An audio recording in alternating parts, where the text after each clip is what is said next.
Welcome to the show that looks at truth, fiction, and reality with a smirk.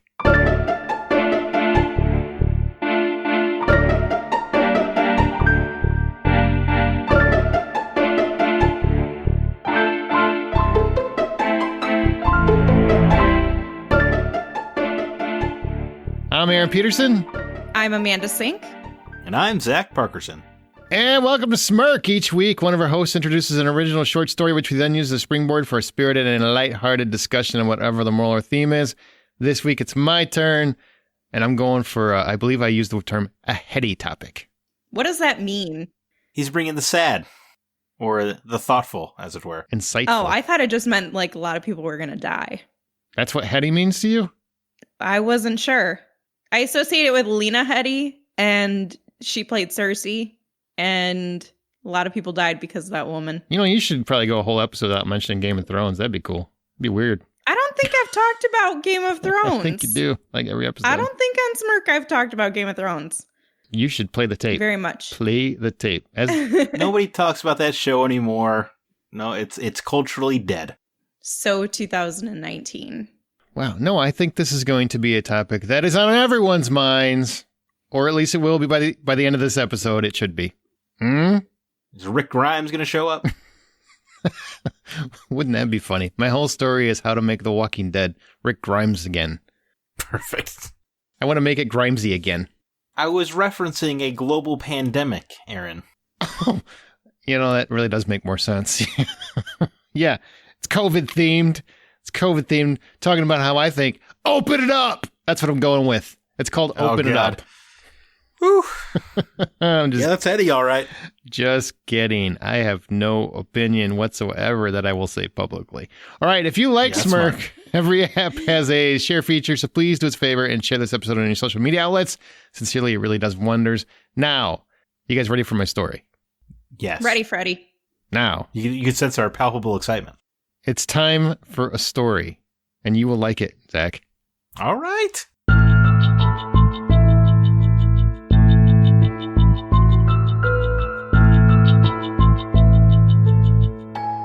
It has been several months since his radio station had burned down.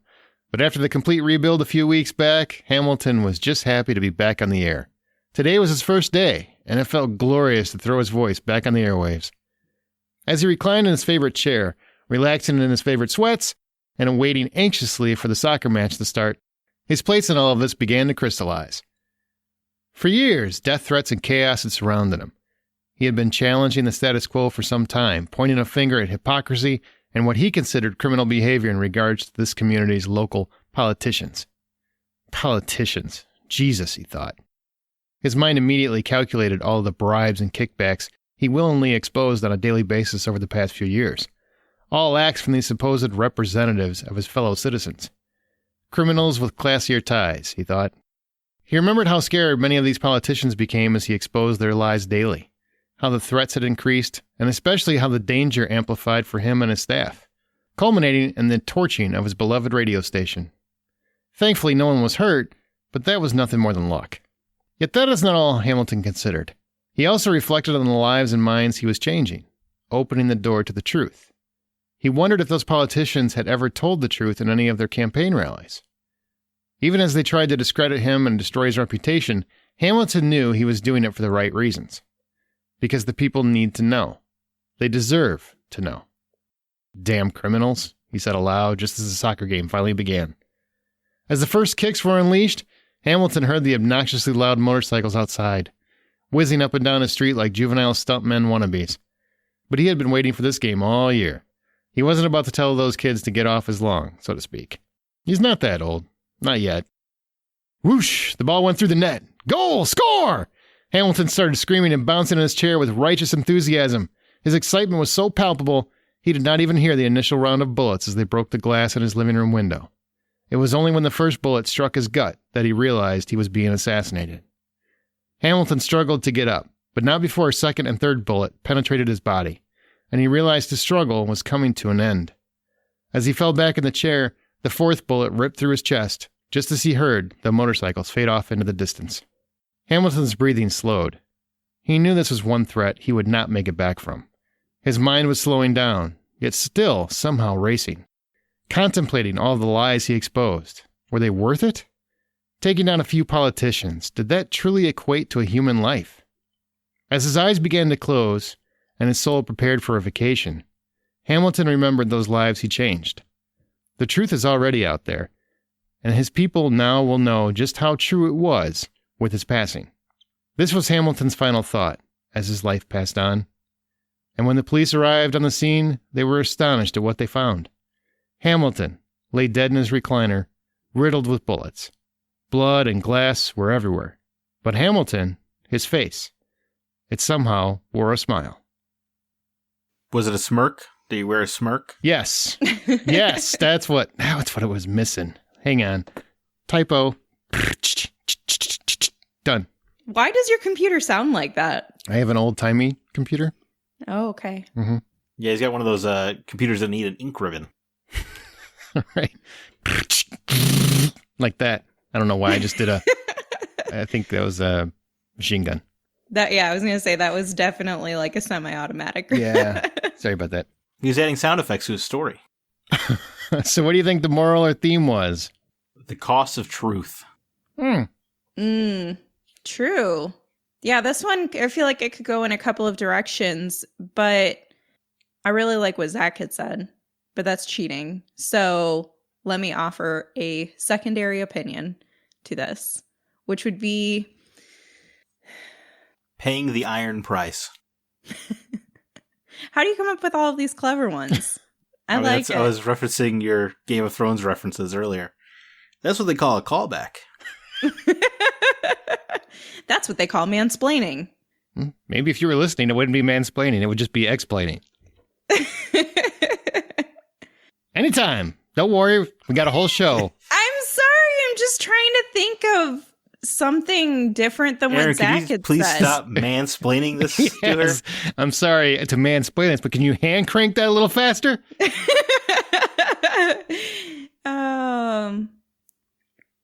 Okay, the moral or theme. The consequences are sometimes worth it. Like, if you have something that you want to say and that you feel is worth getting out there, you have to accept the consequences that will come with that. Okay. Well, it is true journalism worth the price? That's what the moral or theme is. Is true journalism worth the price? What's true journalism anymore? Well, that's all part of what I got coming up. So why don't you hold on to your britches, or is that a little too mansplaining for you? Hang on. Let me get to it. I can't stand you. Hold on to your boxer briefs. Why would I wear boxer briefs? Why wouldn't you? They're roomy. Don't be gender normative. But why would I wear them? I can no longer assume what your underwear looks like. I don't want to approach this anymore. Let's get to the questions for the topic. So journalists have come under fire in recent years. Many journalists have, but many reporters risk their lives still for the truth every day. So is true journalism worth the price? The actual journalists out there risking their lives to get the story, to get the facts, is that worth the price anymore? I think truth is worth any price. You know what? I wish that was a piece of the moral American fiber still. You know, if we had more Woodward and Bernstein. Mm-hmm. Yeah, we had more of those folks. I feel like the truth should always out, but now, you know, with I guess you could say the outrage being so popular, it pays a little bit to fabricate. And even, oh man, okay, so I know more about entertainment journalism, video game journalism than the real journalism. Mm-hmm. But even in those cases, people will run the first report story. And even if the truth goes against the narrative, very rarely do you see a updated or redacted story. You might see a tweet to the effect of, "Oh, you know what, we got it wrong," and then but the article still stands as originally written, and that's bullcrap. The truth should set you free. Well, it should matter, and a big portion of why I even bring this up is you have journalists that go out there and risk their lives for real stories, real important stories. And they fall on deaf ears because nobody's listening. And if they don't agree with it, they discount it. Facts. They just discount it. So that's where I was going to go is, yes, in terms of making sure that the truth is out there, that people are getting the real answers to questions that they might not have even known to ask. It's important, and it's something that not a lot of journalists are doing anymore, is trying to find what are the actual questions we need to be asking that haven't been asked before. But the problem for them, like you were alluding to, is that if it goes against one person's belief system, then it's automatically, no, that can't be true. There's no potential for people to believe any sort of evidence or science or factual logic if it goes against their line of thinking. And people, like regular citizens, are not inclined to follow up on what is real evidence-based and what is opinionated. And so I think with so many people who have been lied to by like fake journalists, I'll call them, there's a lot of feeling of deceit when it comes to it, but also just a lot of naivety in terms of the readers and the audience. And so journalism is even harder now for those individuals because they have to now try to figure out, how can I get the truth across to people who just don't want to hear it because it's against their, a lot of times, political leaning side. Like I don't even know how some of these topics fall under left or right, but they somehow anymore do. And so it makes the journalist's job even more difficult to try to convince people of, this is the actual truth. This is the evidence. And this, I'm sorry that it doesn't go with your normal line of thinking, but here's something that you should consider. People just don't have that open-mindedness anymore. Yeah, it really makes me sad when you think about it that, for all of our lives, there have been journalists out there that have gone for the real story and tried to get to the truth of things. And for most of time, people would rely on those stories for facts. But in the last several years, not so much. And people discount, like you said, anything they don't agree with. And so, of course, this term arose, which puts the real journalism areas at bay, because now they go out, they get the facts, they get the truth, and they're risking their lives, and it doesn't matter because people won't listen unless it really appeals to their side of things. So the term fake news has been thrown around a lot these days, and so much so that many believe it's just the case, right? We've gotten to the point where many people just discount the news entirely, which means those journalists have risked their lives for nothing, for naught. So where do you guys land on the current environment of journalism? I know, Zach, you've always wanted to be a journalist. Like, how does that factor for you? Where we are currently. Fake news. Where are you at with fake news? Fake news is a problem. Yes. I think almost more so than fake news is a problem that no one reads past the headline. If your news can't be summarized in one sentence, people don't care. And they will just believe the one sentence without fact checking at all. So, you ask, is the cost of journalism worth it? I still do believe that in my heart, but I don't know, man, are people can get faked by trick news because they're letting themselves be faked by trick news. Tricked by fake news. There it is. I've heard it both ways. Fake news is less of the problem than it is people's unwillingness to actually look into things.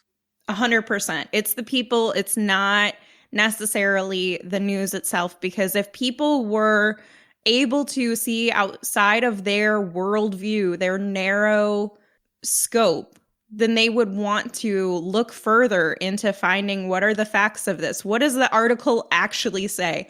I can't tell you how many times I've seen somebody post something that's not true just because of a headline.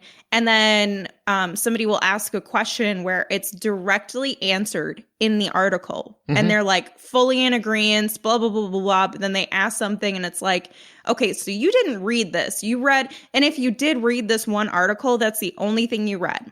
You did not try to investigate further, try to see what are the arguments behind it, and actually allow yourself to consider some of those views. Even if you still disagree with them, at least read to see what the other side is.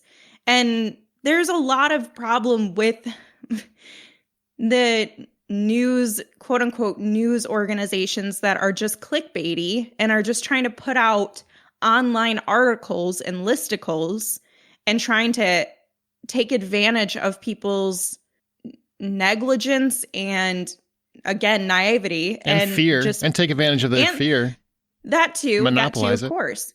And so the problem is led by the people, though, because if they were to take a second, like Facebook should not have had to incorporate something that said, no, this is not true 100%. Please stop sharing it.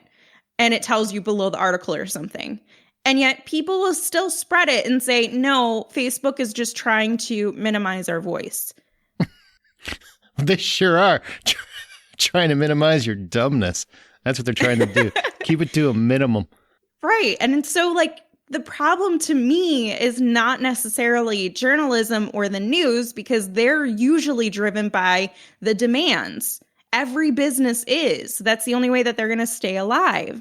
So if people would stop just indulging on that stuff and stop immediately criticizing an opposing view as fake news without any sort of evidence. If you can provide evidence, then sure, you could say that's actually not true. I just wanted to let you know this piece, there may be some scope of factual information here, but it's spun out to lean towards your values. And that's not necessarily truth. People love to be told that they're wrong. That's like their favorite thing. People just wait for them to post an article and someone to tell them they're wrong. It's like you're sharing it and someone goes on there and says, hey, that's not correct. And you don't mean it smarmy or anything. You're just like, that's not correct. I mean, here's da-da-da-da. And they will just lose their minds on how you're, I don't know, pick a side, pick a party. You're just the opposite of whatever I am. And you're just trying to destroy my opinion. This is my opinion. Okay. Well, your opinion doesn't dispute facts. And I don't know how we got to that point where, I mean, yeah, it's your page. You can say whatever you want. Well, then unfriend me. If you don't want to know like the facts, because I'm not going to have a discussion with someone that's not interested in facts. They're only interested in opinions. And the state of journalism, I will actually, I hate the term fake news. I hate it because, well, you know who started it, and he got it going. And it became this thing that was slapped on every news outlet. And it's just not true. It's just not true of every news outlet. Now, I do think that certain outlets, your CNNs, your Fox News, your MSNBC, yes, I think they are party favorites. I just do. They're more op-eds than they are facts. But they do have, all of them have facts on their network at different points. You just have to dive into them and find them. But you find organizations like the BBC, and there's a couple other ones. They're more of just fact-checking organizations. They're true journalism, or for the most part journalism. They're not just going for clicks or ratings. And they have more of, here are the facts. What do you think? We don't throw our opinions into all of this. Now, I do think CNN, Fox News, they're all throwing their opinions in. I don't care about your opinion. I don't care. That's not journalism to me. That's where I think journalism has kind of lent itself to that term of fake news, because they've allowed themselves to be more opinion shows or op-eds than they are actual just fact-finding missions. So for many of the major networks, I do think fake news applies. I hate to say it because I think it's a very negative term, but a lot of them have kind of led their organizations to that point. Like it's their fault. It's our fault too, as people. Well, it's definitely it's definitely our fault. We're the one leading that. But they're journalists, but yes, and they have a personal stake in how they frame the story. That's not news to me. See, as soon as you have a personal stake in it and you're framing it a certain way, I know people are going to be like, news has done that forever. I don't agree with you. I don't agree with you. Growing up, that is not how the news is reported to me. The news is reported, here's what happened. Guy was murdered in Central Park. Police are looking for this suspect. That's it. Not, police are looking for this suspect. Sure looks like she did it. Yeah. I mean, it's just like, that has changed and it has become this thing where the news is framing the story, and that's not what journalism is. That, to me, it's creating its own journalism. Narrative. It is. That is when it bleeds into entertainment. That's not news. That's entertainment. Okay, or activism. Not even entertainment. Like journalists putting their political views first is you become. You're not a journalist. You're an activist now. Yeah, that's true. And here's one of the problems as well is we know what an actual journalist is. We have like the definition of the scope of work that they're going to do, and that they're going to do it for facts. They're not going to do it for clicks. Because a lot of times some of the most appalling and shocking stories that have been investigated and discovered are the ones that could push away their entire viewer base. You know what I mean? Like there's the newspapers might say, this is not something that's going to make us popular. Yeah. If we decide to move forward with this, our lives could literally be at stake if we do this. And they say it's worth it. And they go ahead. But part of the problem is that now with all of these online sources, and people don't create like a collective list of, here are some organizations, like Aaron said, I trust BBC or whatever, that are more neutral and fact-based and less opinionated. And so you have all of these online journalists, quote unquote, and I'm using that term loosely, who do opinions and try to present it as fact. But because you don't know, like people aren't investigating, who is this person that I'm reading this from? What's their background? What's the actual point of view and perspective that they're leading this narrative from? And so we have these people who basically imitate journalists, and they're just opinionated writers, and that's all they are. But because they're online, it's easily accessible. It's right there in your face, people and quote that them stuff as gets facts. spread. Yeah, people quote them as facts. So fast. Look, here's this article. Okay, well, your article doesn't have any statistics. Well, there's several sources. There's not a single name source. That's a lot of off the record. I mean, okay, you can have a few, but you got to have something on the record. You got to have some fact that I can. Or involve. it comes back to like some very, very opinion focused news center, like you had said, like the Fox News and the MSNBC and blah blah blah, how they can be very divided and have their scope based off of their perspective.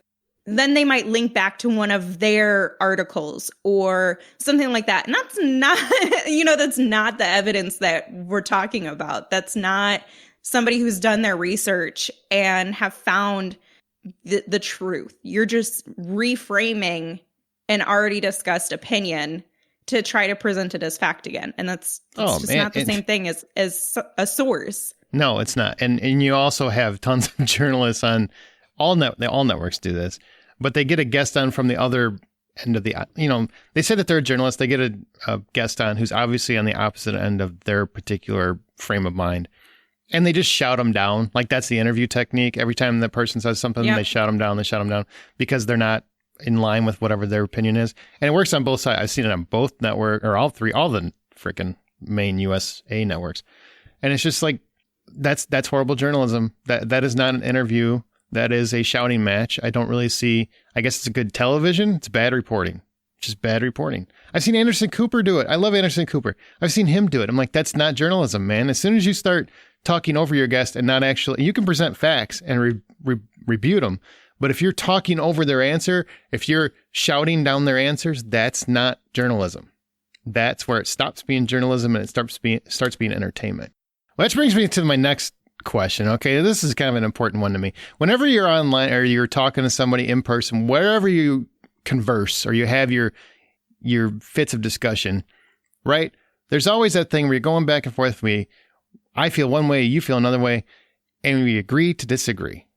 I think it's an important thing. If you have an opinion, we agree to disagree. If you guys don't see it one way, or if you don't see it, you're just going back and forth for 3 hours. I don't see what that does anyone.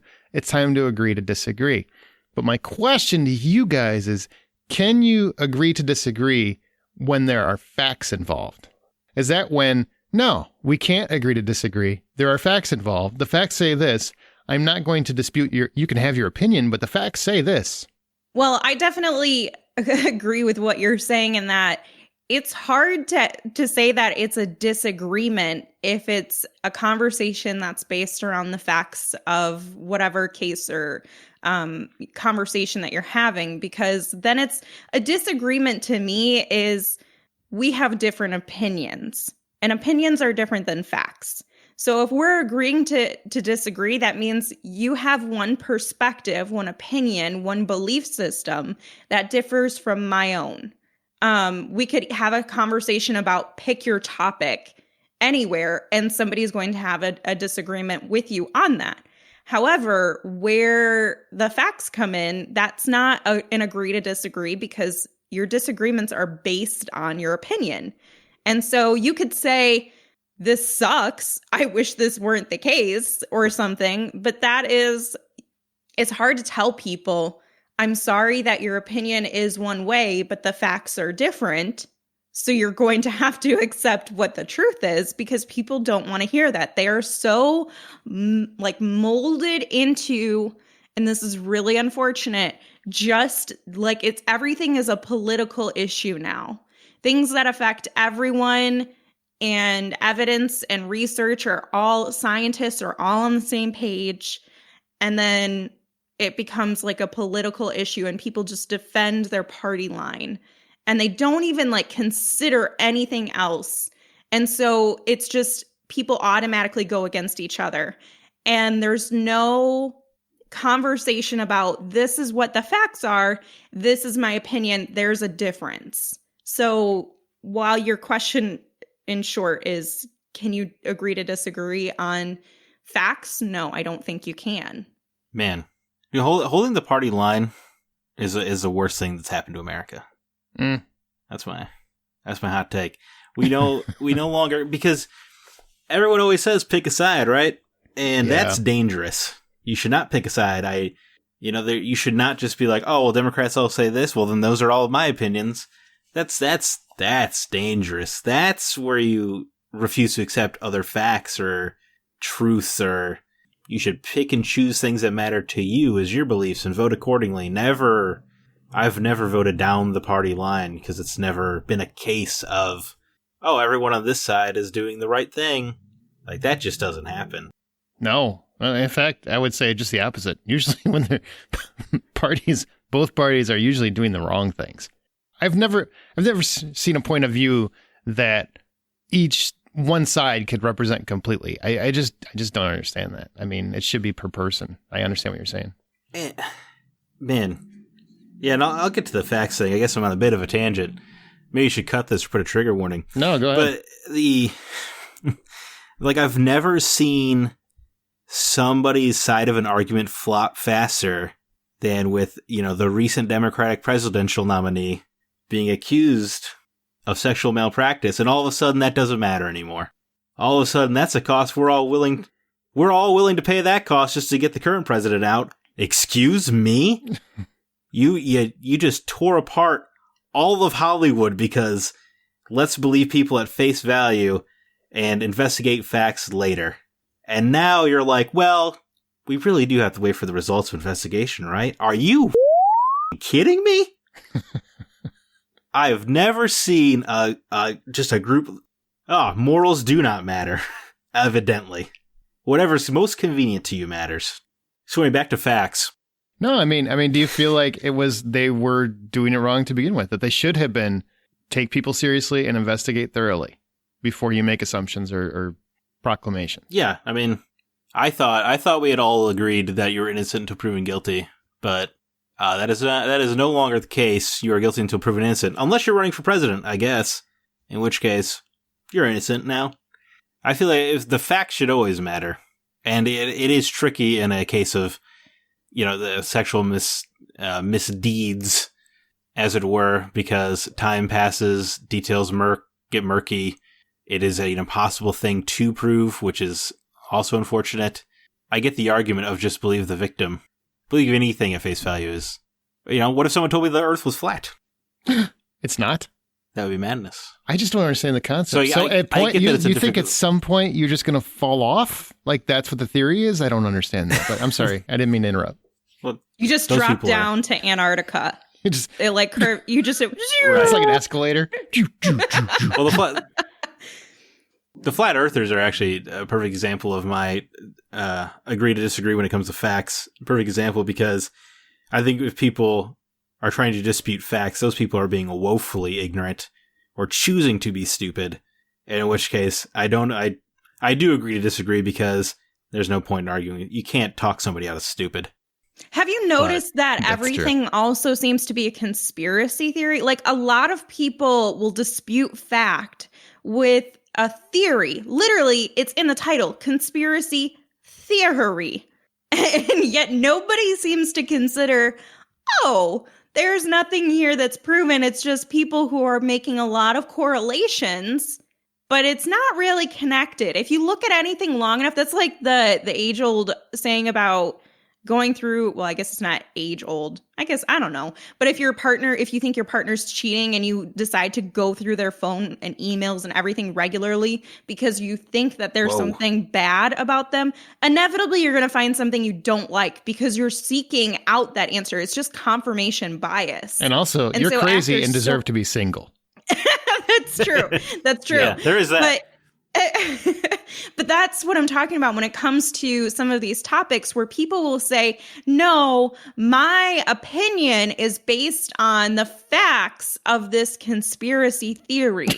And while I support people who decide to have their own theory and decide to try to find additional evidence, that's not a fact. A theory is not a fact. I don't know when we got to this point where you could say any of that without any facts. Nothing is substantiated in your claim, but you're going to say, no, everything that science says is not true. They're lying to us. What is the purpose of them lying to us about whether they got on the moon or not? Why would they falsify those photos? Why would people lie to us about the Earth being round and every image that we have in satellite that says the Earth is actually round? Why would this entire global nations would have to come together to agree on this conspiracy theory?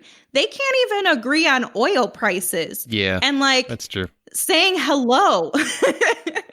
That's the thing with conspiracy theories, and believe me, I believed in them all when I was a teenager. Yeah. There's nothing more rebellious when you're a teenager. Nothing more rebellious when you're a teenager than Lincoln got shot because there was a coalition to better America. John Wilkes Booth did a good thing. The Area 51 that's totally existing. Of course, Bigfoot's real. JFK, obviously a cover-up. But then you become an adult and you realize if 3 people know a secret, 6 people know about it. Mm-hmm. No one keeps a secret. An adult, and you think that 40 people that would have to be involved in faking a moon landing, that all of them are going to keep quiet? I don't think so. Except JFK that was a conspiracy. I'm just letting you know. If you didn't, obviously, I mean, there was 5 people right there involved in that whole thing. Yeah, and we all know the Jews planted the dinosaur bones. There's just That's a new one. I haven't heard that. I haven't heard that either.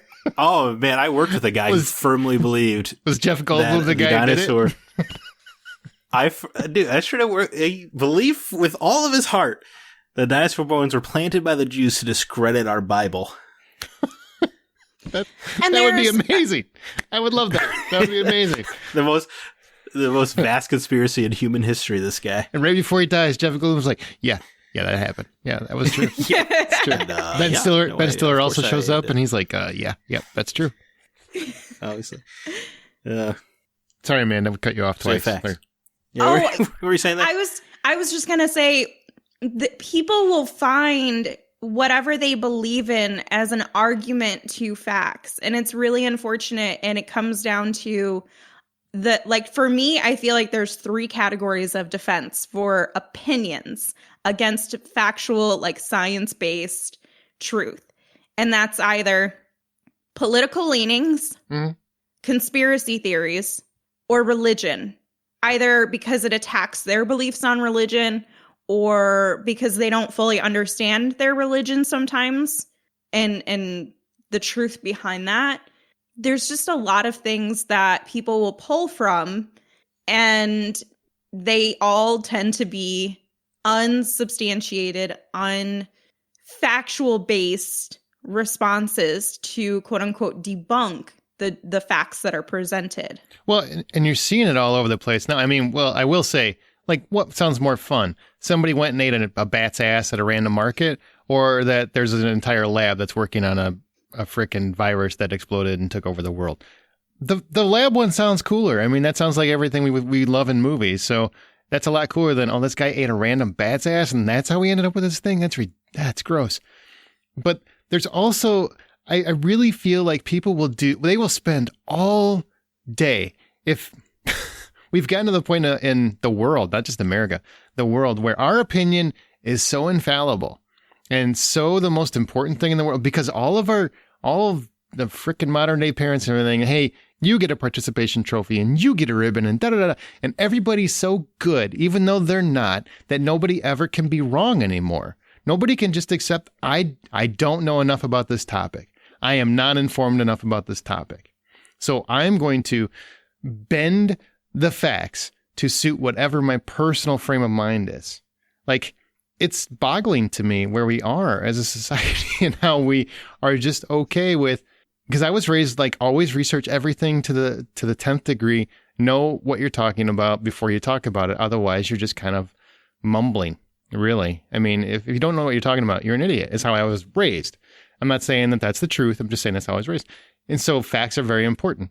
If somebody has facts and you're like talking to someone and they start throwing facts at you, step back, go look at that stuff, read up on it, see if you agree or disagree with what they're saying are facts. Like, there are people who determine facts are facts, which aren't facts, but look into it. Don't just assume that you know better than everybody. I mean, there are people that have strong arguments that you should listen to.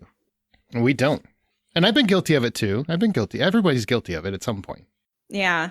And we also don't have a level when it comes to journalism and journalists and these online writers and whomever you're getting your information from. There's no more level of accountability. And what I reference when I'm saying that is I feel like we used to have news outlets, and there were like people that were substantial because they went based on facts. So you knew that they were credible and you could rely on them as a source of information. And if they provided something that was inaccurate, that person would be called out for providing misleading, non-fact-based news. And now, because we have so many people who are just like, I got my online degree in virology from, google.com. Yeah. And so I'm educated enough to write an entire news report on this, quote unquote, news report on this. And so I'm going to go ahead and put that out there. But who holds that person accountable? Who looks at who the author is of it and says, yo, you're not providing factual information. What are your sources? What's your evidence? That person never has to be held accountable. Yeah, it's true. There's no concern for the people who are writing to be held accountable to provide factual information anymore, because people don't care about that. Like Zack said earlier, they care about the headline. They're hardly even opening the article online. Man, I have actually sent articles because sometimes if you find a really good writer, they will have a misleading headline and the actual body of the story will lead you a different way, right? I mean, I'm sure we've all seen this, right? Where you have a reporter that. So if I find one of those, which it's great when you find one because like, that guy knows how to write. We want the headline that kind of diverted you from what the actual article means. And you send it to them and it corroborates their opinion. And like, see, I told you. I'm like, you didn't read it, you son of a bitch. Because it totally says what you said was stupid. But we're a nation of headlines. We're a world of headlines. Headlines are the way to go. It's sad. I can't tell you how many times people are like, did you see whatever happened? And it's just their headline. They didn't read any of the details. They didn't know any of the information. They didn't know any of the facts. They're just basing an entire diatribe of opinions and a good portion of their day off a headline. And God, I feel bad for real journalists anymore. I really do. Trying to make it. Who care about the truth. If there are any left. There's got to be, right? I mean, there are plenty of people that want that. They just want to get the truth out there. But they also work for outlets that are corporations. I mean, and that once you become a corporation, it's all about the bottom line. It's all about a dollar. It is no longer about truth and honesty and integrity and pursuing the truth. Although I still think the journalists want to do that. But unfortunately, they don't always control what makes the air or what makes print. Yeah, you're right. It's sad. So here's my final question, and we can wrap this one up. Do you think people trust the news anymore? Do you honestly, personally think people overall trust the news anymore? Well, no, or else we wouldn't be having this conversation. I mean, Or we could all be wrong. That's true. I'm open to that, Aaron. I'm open to being wrong. I don't know, what I do right now, because I do find it difficult to find the truth of a matter, is I do look, I listen to podcasts that do not politically align with me at all, and it gets me angry, but I'm getting the other side of the story, and I kind of have to, in the current culture, I kind of have to try to put the picture together as best I can, because I know I can't trust any website to be bipartisan anymore. Everyone has picked a side, as it were, and every news story is filtered through that lens. Mm-hmm. And it is never, just getting straight up facts seems impossible. It is, you'll get one fact at the top of an article, and you get 4 paragraphs about how this affects the inner city community and how terrible gerrymandering is. And if only they had better voting rights, then this murder wouldn't have happened. And you're like, wait, what?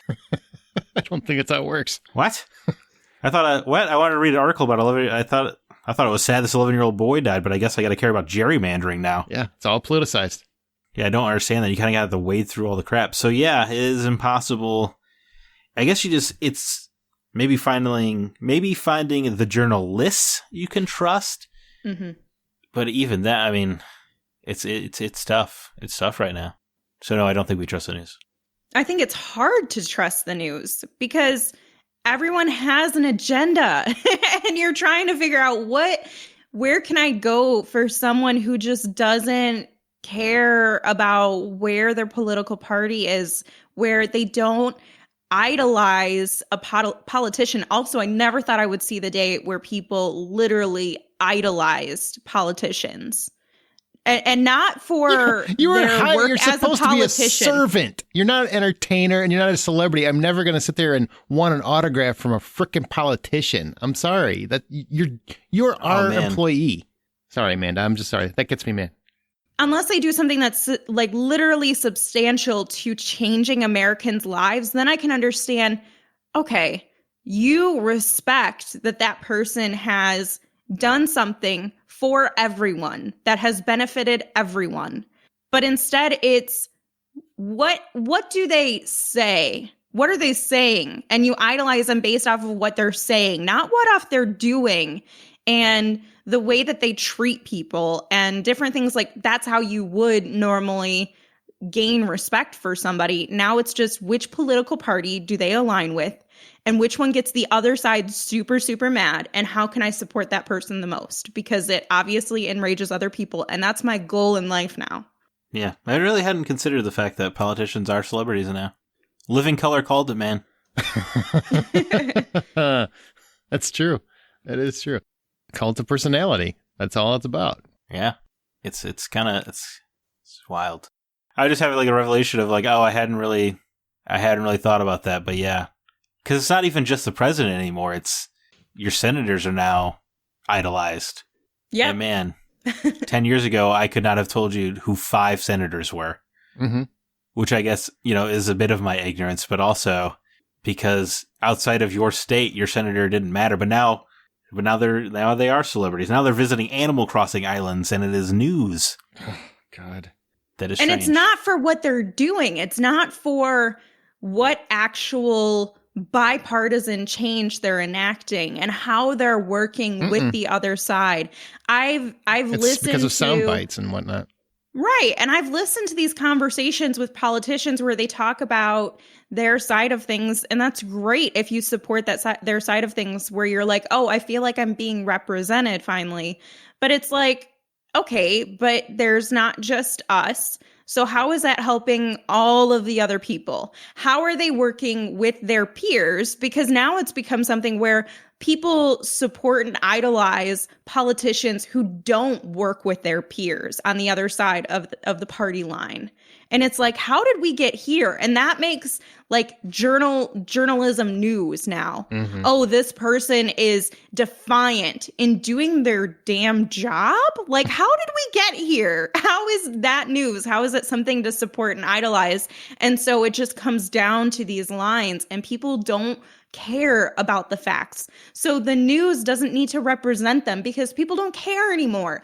All they care about is defending their own mindset, their own beliefs, and enraging the other side. I genuinely feel like there's a level of vitriol in our society when it comes to topics where they will politicize any topic. I mean, literally, it could be about child trafficking, and it would somehow get politicized and divided, and one side would try to enrage the other with who's supporting, or how it's being done, or it can never just be, this is an issue that we can all agree sucks and is stupid. Let's work on it. Well, if you didn't traffic those children, they wouldn't be working today. Jesus. That's true. Yeah, it's ridiculous. That's how we get workers into America. I can't wait for that soundbite to be taken out of context 15 years later and used against me. Absolutely. That's how it works. It might not even take 15 years anymore. Well, my answer to that question is this, do people trust the news anymore? I will say, like major outlets, you shouldn't. I hate to say that. I really hate to say that because I used to love watching the news every day. Now it makes me sick. I shouldn't say you shouldn't. Like there are some definite, take a look at it, find the facts and everything else if you can wade through the opinions. But nobody can sit there and defend their news outlet, whatever it is, especially if you're in America. You're going to tell me you're for CNN? Okay, cool. They've spent like 4 years trying to basically chastise everything Trump has ever said. I'm not saying I like or dislike the man, but no matter what he does, it makes headlines that he screwed something up. He did something wrong. And some of it he does to himself, absolutely. But they have been beating that drum since he won the election. So he's never, in their mind, ever been president, even though he technically won fair and square. CNN, they've got an agenda. They make it clear they have an agenda. You look at Fox News, tell me that they didn't spend the 8 years before that doing the same thing with Obama. So it's just like everybody's got their freaking agenda and they're just doing their agenda politics. That's all it is. I don't want to hear anybody tell me how their outlet is not biased. 100% they're biased. So how do you trust the people that are providing you the news when you already know that they have a specific agenda, especially when the information you're trying to get is often divided by political party? That's where it makes it hard. I mean, it's hard to get. The only thing I ever feel like I used to get facts on were murder cases, and now they make those into celebrity things where it's like you're either for the defendant or you're against the defendant. I just want to know what the facts are, and I'll find out what the jury says, man.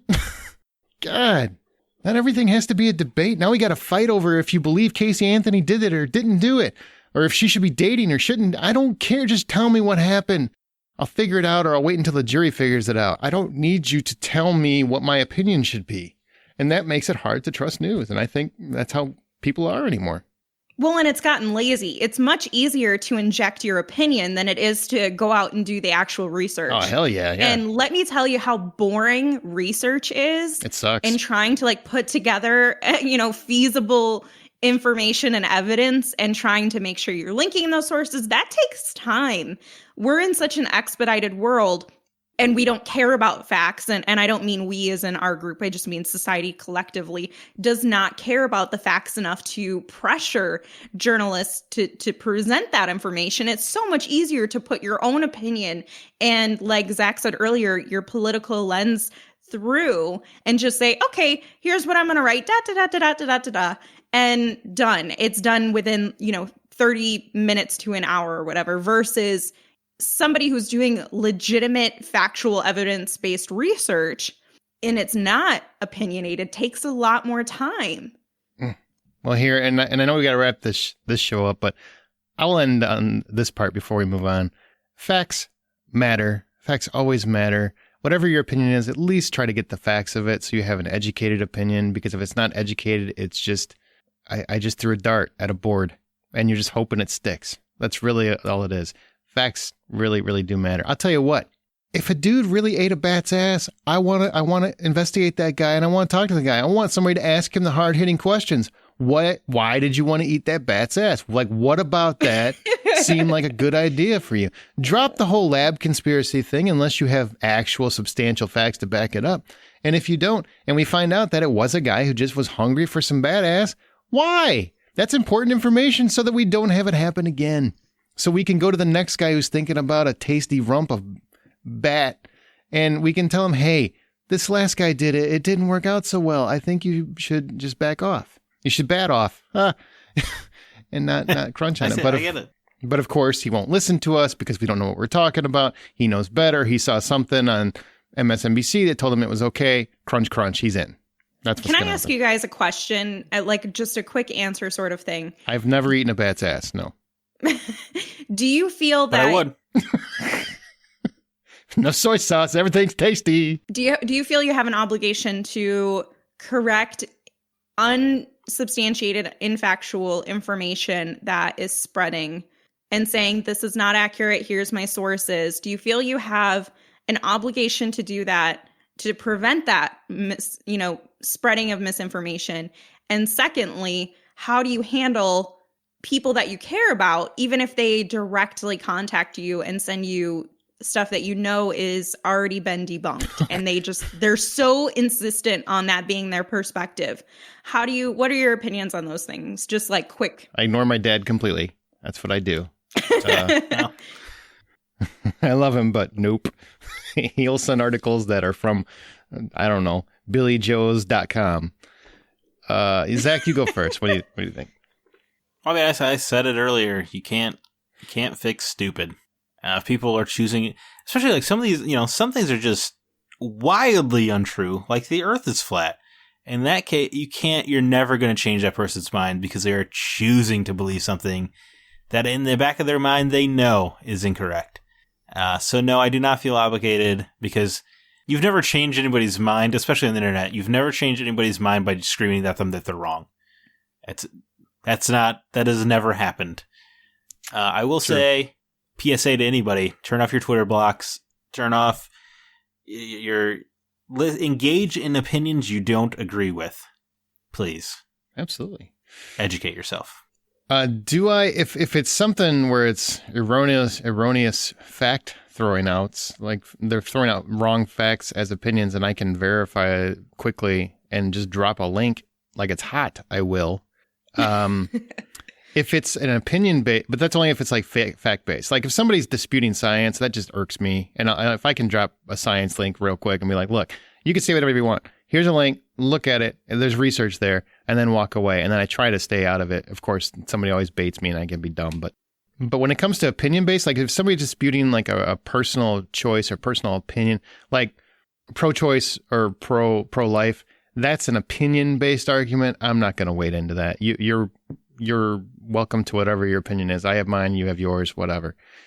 That's not one I'm going to dispute with someone because I don't feel like it's my right to determine how you feel about a personal issue. But if it's a factual issue, I will drop something in. And at some point, I'm just going to walk away, probably after I throw some gasoline and light a match. Get that fire going. That's what I'm saying. Fair enough. Okay, so my story, was it truth or was it fiction? Man, I can barely remember your story anymore. The guy, truth. Okay, Amanda? That got riddled with bullets? Yeah. Truth. That story is true. That was Jefferson Pereza Lopez was killed in Brazil on January 17th, 2018 while watching TV.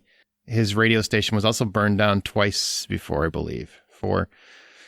He was calling out his local politicians. That's what happened. Wow, 2018. So when you were telling the story, I imagined it fancifully in the 50s or something.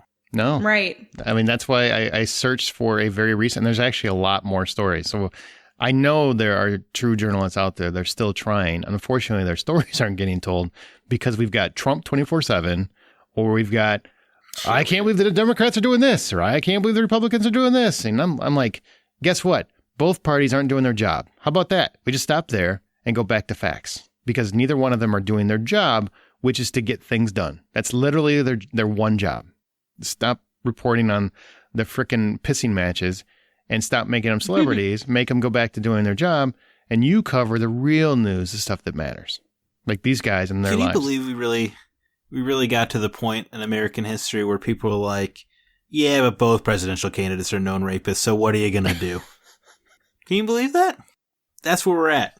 I firmly believe you're innocent until proven guilty. And no, I do agree. I'm just saying that's where the argument, as of the recording of this podcast, the argument seems to be, well, what do you know? Yeah. Which one's which one's less? Which one's less criminal? Which one's less potentially rapey? And you're like, well, let me, after 5 years of however long it's been with the Me Too movement, where I've been saying, don't trust this, believe the victims. And all of a sudden you're like, oh gosh, but I really want that guy gone. So I guess I'm just going to have to swallow my pride here. Never seen a movement so easily swept away. It did go pretty fast. I guess there was a question mark at the end of it. It's like, me too? And they're like, no, not you. Yeah. Oh, it's inconvenient to my narrative? Oh, well, I guess okay. Goodbye. This would be a fun last episode of Smirk. I know, right? Yeah. You really got to put a content warning at the top, man. What is the title of your story? The Assassination of Fake News. The Assassination of Truth. That's what it should be, but that won't get the SEO going. So we're going with the Assassination of Fake News. All right, well, hey, smart. Fair enough. You're going to... All right. Hey, pretty much that's what have we talked about this whole episode. The headline matters. You know what I'm saying? Yeah, you're not... I see you're playing right into our volley, man. I'm just doing whatever I can. There's so many podcasts that are coming out because of everybody stuck at home. We got to fight for our right to share. To party. Oh, I'm sorry. That's not where we were going. Oh, man, that was a long one. As our show goes, we will occasionally pick listener stories to read and discuss on Smirk. I hope that was okay that we tackled a real-life topic. If you'd like to have yours read, email it to mystory@smirkpodcast.com. Be sure to tell us what your theme is and throw in some questions if you want. That's mystory@smirkpodcast.com. And if you like Smirk, please share this episode on your social media outlets. Join the conversation by joining our Facebook group. Follow us on Twitter @SmirkPodcast. Be sure to use the show's hashtag Smirk. And as you write your own life story, always remember to tell it with a smirk.